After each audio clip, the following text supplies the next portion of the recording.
What's up mga pare ko? Kamusta na kayo? Wednesday ngayon. At Wednesday natin ay Wednesday Music. Before we start mga pare ko, gusto ko lang ulit sabihin sa inyo, if you guys are looking for security camera services, I recommend you itong company na to, which is ang Design and Security Solution. I'm gonna put their link below and hopefully you guys see their products and check them out. Okay, balik tayo sa i-cover natin at ituturo ko sa inyo. So, ang song na na-request sa atin ni Gian ay ang kantang Binaliwala by Michael Libranda. Okay, simulan natin ito mga pare ko. Okay mga pare ko, start tayo. Sa kantang to, ang tuning natin ay standard tuning. E, A, D, G, B, E. Tapos kailangan natin ng capo, ilalagay natin sa 3rd fret. Sa version natin na ito mga pare ko, ang gagamitin nating version is yung ginagamit ni Michael Libranda, which is naka-power chord siya. Okay, very straightforward yung mga chords niya, pero yung structure nung kanta is medyo unusual.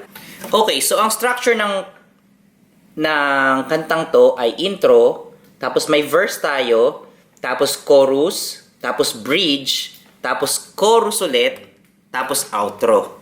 Okay? So, hihimay-himahin natin to and then I'll tell you yung bawat detail ng kantang to. Okay, so sa intro natin, ang chords natin ay G, power chords. Dalawang ano lang to, dalawang string lang ginagamit niya and then open string lahat. Okay, so G, B, C, tapos D. Tapos meron siyang sinisingit na broken chords after ng D dito. Okay? So, para gawin natin yan, ilalagay nyo lang yung index finger nyo dito sa 4th fret, 4th string. Tapos yung middle finger nyo ilalagay nyo sa 5th fret, 5th string. Okay. So, parang ganting intro niya.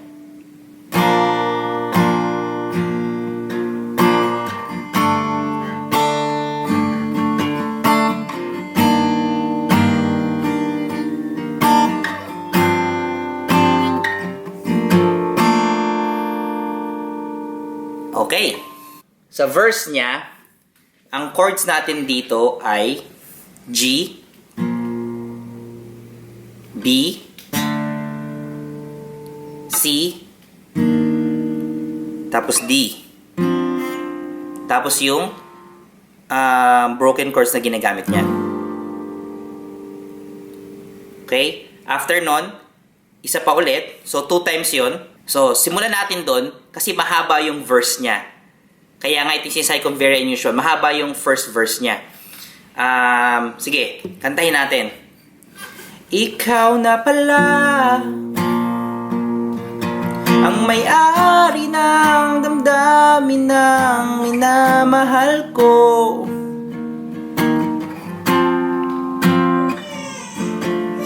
Pakisabi na lang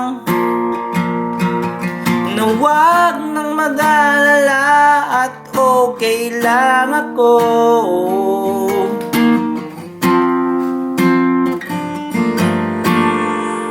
Okay, yun yung first structure nun.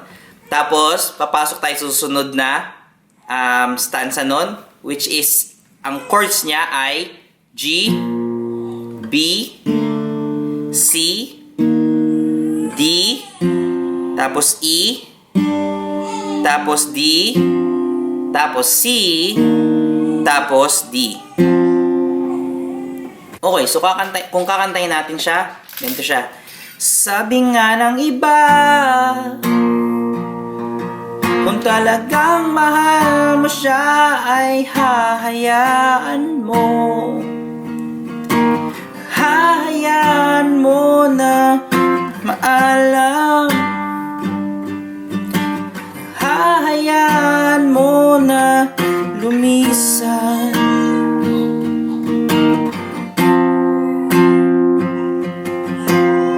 Okay. Okay, yung next part nito, is, ang chords natin are G, B, C, D, E, D, C, tapos D. So, parang siyang ganito. Kaya't humiling ako kay Bathala na sana ay hindi na siya luluwa pa, na sana ay hindi na siya mag-iisa, sana lang.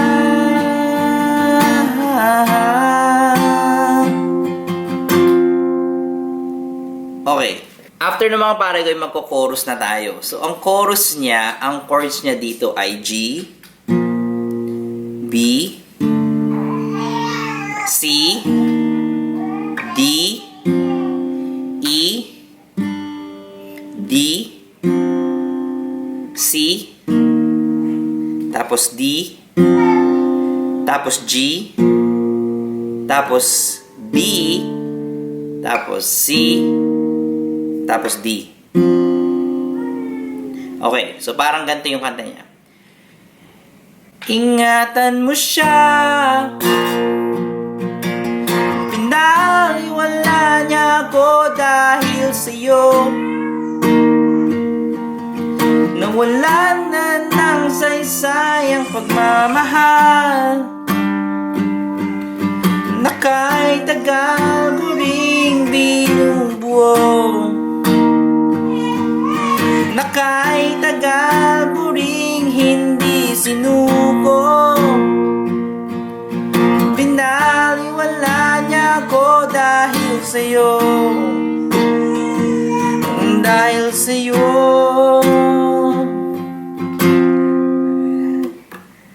So, ang next natin is yung bridge. So, ang bridge natin, ang chords ay E, D, C, tapos D, tapos E, tapos D, tapos C, tapos D.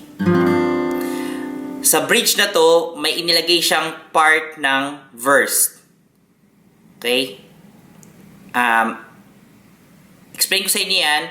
Tugtugin lang muna natin tong first part ng bridge na to. Okay, so sa bridge niya, ganito. Heto na ang huling awit na kanyang inirinig. Heto na ang huling tingin na dating siya'y kinikilig. Heto na ang huling araw ng mga yakap ko dali. Heto na, heto na. Okay, so yung next part nito is yung sinasabi ko sa inyo sa verse. Ang chords niya ay G, B, C, D, E, tapos balik tayo sa D, tapos C, tapos D. Okay, so ganito. Sabi nga ng iba, kung talagang mahal mo siya ay hahayaan mo,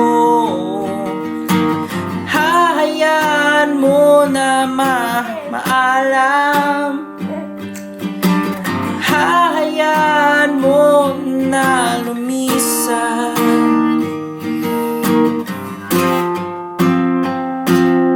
Okay, tapos balik tayo sa chorus niya. Ingatan mo siya, pinaliwala niya ako dahil sa'yo, nawalan na ng saysayang pagmamahal, na kahit tagal ko ring binubuo, na kahit tagal ko ring hindi sinuko, binaliwala niya ako dahil sa'yo, dahil sa'yo.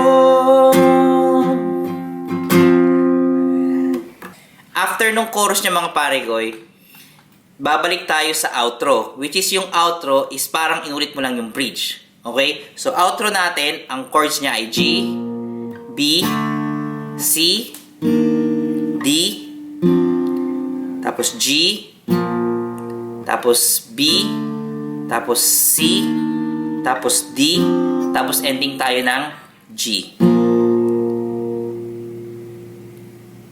Okay, so para siyang ganito. Heto na ang huling awit na kanyang inirinig. Heto na ang huling araw ng mga yakap ko dali. Heto na, heto na, ingatan mo siya. So mga pare ko, yan na yung kantang Binaliwala by Dutchi.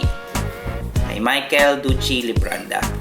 Madali lang siya mga pare ko, and I hope na nagustuhan nyo yung tutorial na to.